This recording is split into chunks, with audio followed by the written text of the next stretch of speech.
It's been around for a while, and we've always called it the Gulf of Mexico.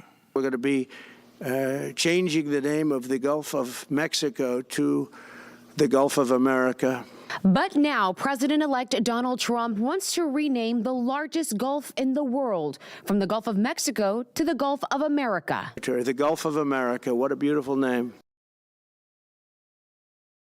Well, we have used the name the Gulf of Mexico for hundreds of years now, but as we mentioned, the president-elect wants to change that. Yeah, not only would it be extremely difficult, it turns out that it might be harder to convince people to like the name first.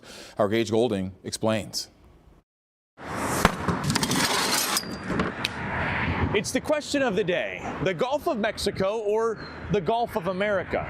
President-elect Donald Trump said in a press conference on Tuesday that he wants to rename the Gulf of Mexico to the Gulf of America. That's why we're sitting here on Galveston today, right on the shores of the Gulf of Mexico, or what could soon possibly maybe become the Gulf of America.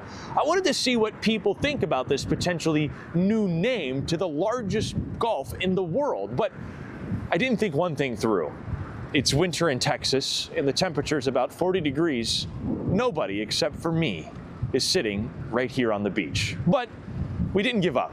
That's because our website and social media never lets us down. We got a bunch of good comments on here, including this one from Maxine that says the paperwork on this with the emoji.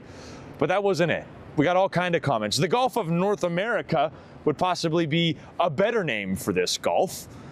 Rachel saying, bro, worry about something different than renaming the Gulf. Sarah saying, New Mexico, hey, you're next. Rocio also saying, the dumbest thing I've heard today.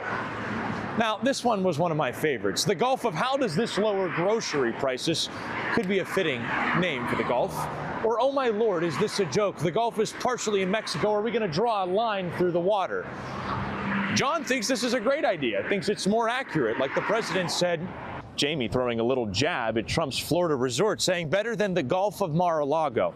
You can see there's a variety of different responses of the Gulf of Mexico or the Gulf of America. But the real question is could this even happen? Could Trump actually rename the Gulf of Mexico?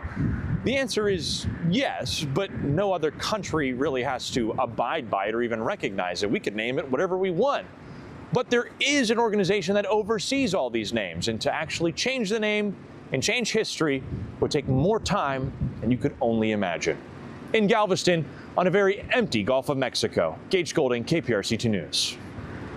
All right, well, the question does come up, is it even possible to change the name Gulf of Mexico or any other major body of water? No government has actually petitioned to change one of the world's major oceans or gulfs. Yeah, Gage touched on that, but not only would the U.S. have to petition other countries and get their support, but it would tackle paperwork and likely, as Gage said, it could take years. Without a doubt. There's a U.S. Board of Geographic Naming, which would have to then approve the name change and sort of inscribe it as required. They're kind of cautious because they don't like people changing names just for fun. They want there to be a reason for the name change. Well, President-elect Donald Trump has also expressed interest in making Greenland a part of the U.S., annexing Canada, and taking back the Panama Canal. Leaders in Canada and leaders in Greenland say that they're not for sale, and Canada's Prime Minister says there's, quote, not a snowball chance in hell, unquote, that they'd agree to Trump's idea to annex our northern neighbor.